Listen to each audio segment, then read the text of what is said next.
So, good morning, Your Excellency, Mr. Amarbayan Fagan, Ms. Kang, Ms. Ankfire, honorable parliamentarians, distinguished guests, esteemed colleagues, ladies and gentlemen.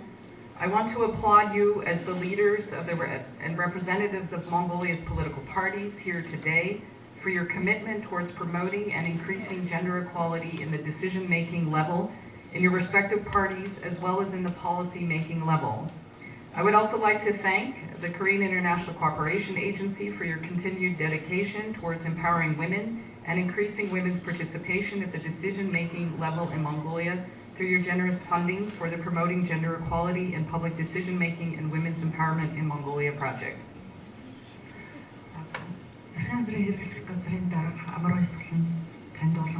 Бүгд солонгос улсын олон улсын хамтын ажиллагааны байгууллагын орлогч дарга хатагтай кам эрх мөндөд улсын хурлын гишүүд хүндэт зочид хамтран ажиллагсад хатагтай ноёд та бүгдэд хандаад өнөөдөр үг хэлж байгаадаа туйлын их баяртай байна.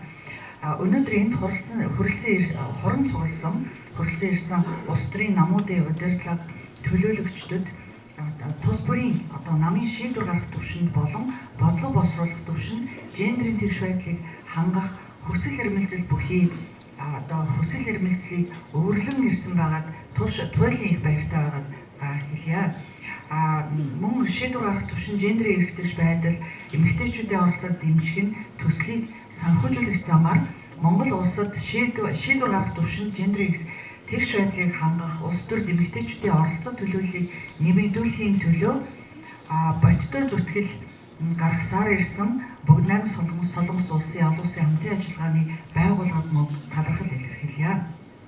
The road ahead of us for achieving gender equality in the decision-making level in Mongolia remains long and arduous.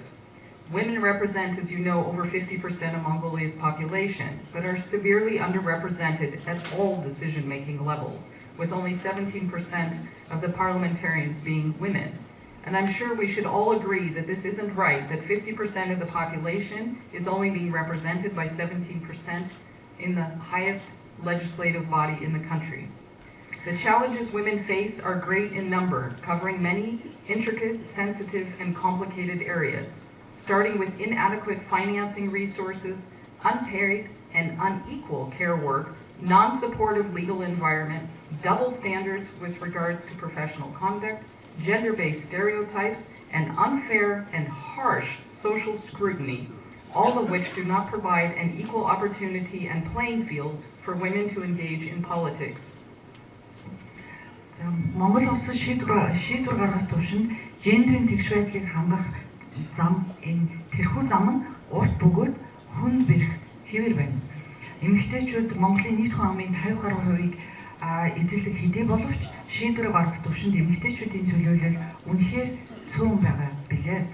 Монгол улсын их хурлын гишүүдийн дөнгөж 17% нь эмэгтэйчүүд эзэлж байгаа нь үүний нэгэн илэрхийлэл байна. Нийт хүн амын 50%-ийг зөвхөн 17%-ийн төлөөлөл нь хангаж ийн гэдэг нь бол үнэхээр чамлалтай үзүүлэлт юм аа. Эмэгтэйчүүдэд тулгардаг олон сорил бэрхшээлүүд нь ээдрээдээ эмзэг бөгөөд нарийн төвөгтөө олон асуудлыг өөртөө хамарж идэг. Энд олон асуудал хамарж идэг. Санхүүгийн их усвэр санхүүгийн эрх тэгш хүрэлцээтэй байдал цаашлаад цалин өсгүй ажиллах тэгш бус асаргаа сувилгааг аливаа нэгэн цалин өс урамшуулгүйгээр үзүүлэхээс бусдад үзүүлэхээс ахуулаад хууль эрх зүйн орчин талаасаач бас учир дутагдaltaй асуудлууд байна. Мэргэжлийн ёс зүйн давхар стандарт цаашлаад гендер суурилсан хэвшмэл ойлголтууд хандлагуудын асуудал бол эдгээрийн зөвхөн нэгэн хэсэг юм аа. We need concerted and immediate actions across the country if we are to bring about substantial change and progress in this regard. A legal environment and political institutions that support and prioritize gender equality are vital for advancing our collective efforts. Through our project, we are working with a number of governmental, political, and non-governmental organizations to support creation of a legal environment that promotes gender equality at every decision-making level, including political parties. Political parties have a crucial role to play in increasing women's participation in the decision-making level by ensuring gender equality in your respective parties and encouraging more women to run for elective office. This needs to be done by prioritizing it both in your party culture and in relevant policies.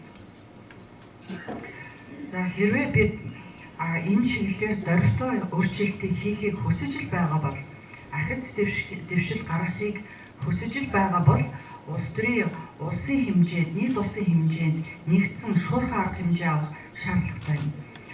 Гендерийн тэгш байдлыг дэмжиж нэн тэргүүнд тавих хууль эрх зүйн орчныг бүрдүүлж улс төрийн институттэй одоо бат бих тодорхой институттэй байх явдал бол бид бүгдийн хамтын хүчин чармаалтын бодит ажил хамтын хүчин чармаалтаас шууд хамаарах зүйлээ. Бид хэрэгжүүлж буй төслөөрөө дамжуулаад улс төрийн нам төлөвөө шийдвэр гаргах бүхий л төвшөнд гендерийн тэгш байдлыг хангах хууль эрх зүйн орчныг бүрдүүлэх чиглэлээр хэд хэдэн төрлийн байгууллага мөн улс төрийн нам болон төрийн бүс байгууллагуудтай хамтран ажиллаж байгаа билээ.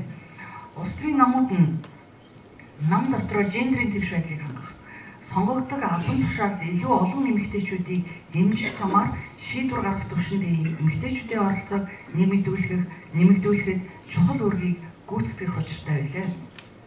Through the project, a gender self-assessment of political parties was developed and conducted for the first time in Mongolia this year.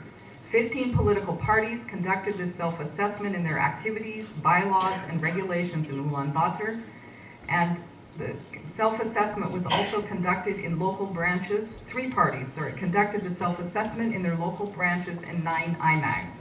The results of this self-assessment clearly highlight insufficient gender equality in the parties, as well as a lack of support and special programs for women. In some cases, we have discovered a strong tendency among party members to talk about the concept of gender equality only among women, while men avoid talking or discussing it at all. Based on these results in the issue areas, our project thus has been supporting initiatives of political parties to empower women in the party and female candidates by developing work plans, carrying out various activities in cooperation with the parties that have expressed their willingness to work in this regard, and preparing and fostering both male and female gender champions within the political parties to improve on the internal gender equality and make this a priority for all members of the political party. Энэ онтой улс төрийн намын гендерийн аудит буюу одоо өөртөө өгөх үнэлгээг Монгол анх удаа хийсэн билээ. Уг одоо өөртөө өгөх үнэлгээг 15 улс төрийн нам өөрсдийн Улаанбаатар хот дох үйл ажиллагаа мөн цаашлаад намын дүрм журмыг хамруулах байдлаар нэлээд цогц байдлаар хийсэн бөгөөд 3 нам нь 9 аймаг дахь салбар нэгж тус бүрдээ одоо үнэлгээг хийсэн байна. Үнэлгээний үр дүн харах юм бол улс төрийн намуудад гендерийн тэгш байдал үндсэндээ хангалтгүй байгаа нь харагдж байна. Эмэгтэйчүүдэд зориулсан дэмжлэг, тэдэнд зориулсан дэмжлэг тухайлсан хөтөлбөр маш дутмаг байгаа нь харагдсан. Зарим тохиолдолд гендерийн тэгш байдлын тухай ойлголтын талаар зөвхөн эмэгтэйчүүд хоорондоо өөрийн одоо эмэгтэйчүүдийн хүрээнд хилцүүлэг одоо яриа хөрөг өрнөж харин эрэгтэйчүүд бол энэ асуудлаар жоохон зайлсхийх байдалтай байгаа нь бас харагдсан байна. Эдгээр үр дүнд үндэслэн одоо нэгэнт ийм үр дүн гарч байгаа учраас төслийн зүгээс тодорхой ажлын төлөвлөгөө боловсруулж энэ чиглэлээр хамтран ажиллах сонирхлоо илэрхийлсэн улс төрийн намуудтай хамтран төрөл бүрийн үйл ажиллагааг явуулах, нам дотроо гендерийн эрхтгч байдлыг дэмжиж хангах тал дээр үнэхээр бодитоогоор анхаарах энэ улс төрийн хүчнүүдэд дэмжлэг үзүүлэлт хамтран ажиллахыг зорьсон юм. Тэгэхээр өмнөнийг улс төрийн намуудын бүх гишүүдийн энэ тэргүүний зорилт болгох байдлаар энэ тодорхой үйл ажиллагаа хэрэгжүүлэх боломж одоо бүржин гэсэн үг юм. It is very encouraging to see the active initiative of the political parties, including the 50-50 commitments, and that we hope that there will be more parties to join in this regard. I would also like to emphasize that the work we do with all political parties who want to promote and advocate for empowering women within their parties and in the decision-making levels. In 2023 and 2024, we will continue our partnership with political parties to integrate gender-responsive internal policies, to provide leadership support for female party members that are planning to run in the 2024 elections, and to support the implementation of local initiatives led by political party gender champions within their respective districts and IMAGs to support women. За бид энэ үйл ажиллагааны хүрээнд бол гендрийн манлайлагчдыг бэлтгэн одоо тэднийг дэмжиж чадах бэрхжүүлж ажиллана. Зарим улс төрийн намын одоо эрэгтэй эмэгтэй зарим улс төрийн намын эрэгтэй эмэгтэйчүүдийн оролцоог 50-50 хүргэх зэрэг санаачлагууд нь маш талархууштай бөгөөд одоо энэхүү уриалгад илүү олон нам нэгдэн гэж бид найдаж байгаа байлаа. Мөн бид улс төрийн нам дотроо болон шийдвэр гаргах төвшин гендрийн тэгш байдлыг хангах зорилт тавин ажиллаж буй бүхий л улс төрийн намуудыг дэмжиж хамтран ажиллахад нээлттэй байгаа гэдгээ мөн хэлэхэд таатай байна. 23-24 онд гендрийн мэдрэмжтэй намын дотоод бодлого боловсруулж хэрэгжүүлэх мөн 24 оны сонгуульд өрсөлдөхөөр төлөвлөж буй намын эмэгтэй гишүүдэд манлайлалын дэмжлэгийг үзүүлэх улс төрийн намуудын гендрийн манлайлагчаар одоо ахлуулсан орон нутгийн санал санаачлагыг дүүрэг камертай хэрэгжүүлэхэд дэмжлэг үзүүлэх чиглэлээр улс төрийн намуудтай маш бодиттой хамтын ажиллагааг үргэлжлүүлэх болно. As we all know, the 2024 national and local elections are fast approaching. Therefore, now is the time to take action to ensure more women get nominated, participate, and most importantly, get elected.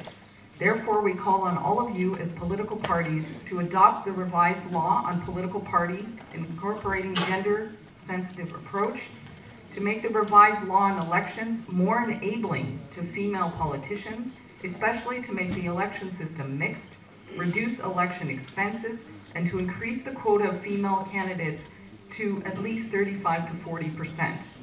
And we urge each and every political party to update your nomination procedure for elections, to prioritize promotion and inclusion of female candidates, and make it clear at least a year before the election that this will be done.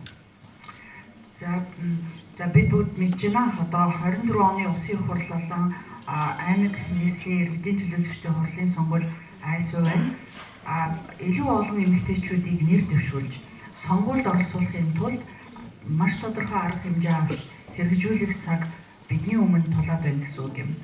Тийм учраас улс төрийн намуудад бид дараах зүйлийг уриалахыг хүсэж байна.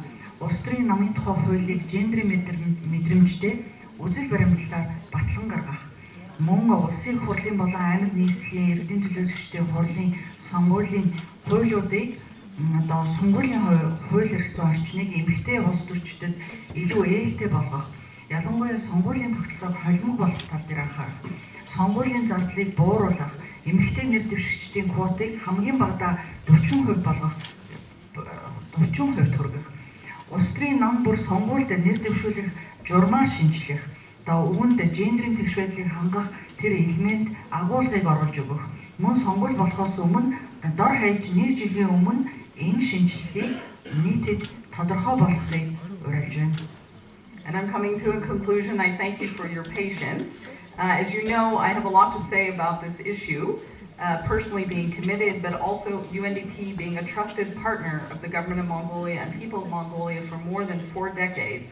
We are very committed to supporting Mongolia in achieving gender equality at decision-making levels and bringing women to parity in the positions which I am confident, once achieved, will result in the inclusive and sustainable future for every woman and man, girl and boy that we wish to all see as a reality in Mongolia. Thank you.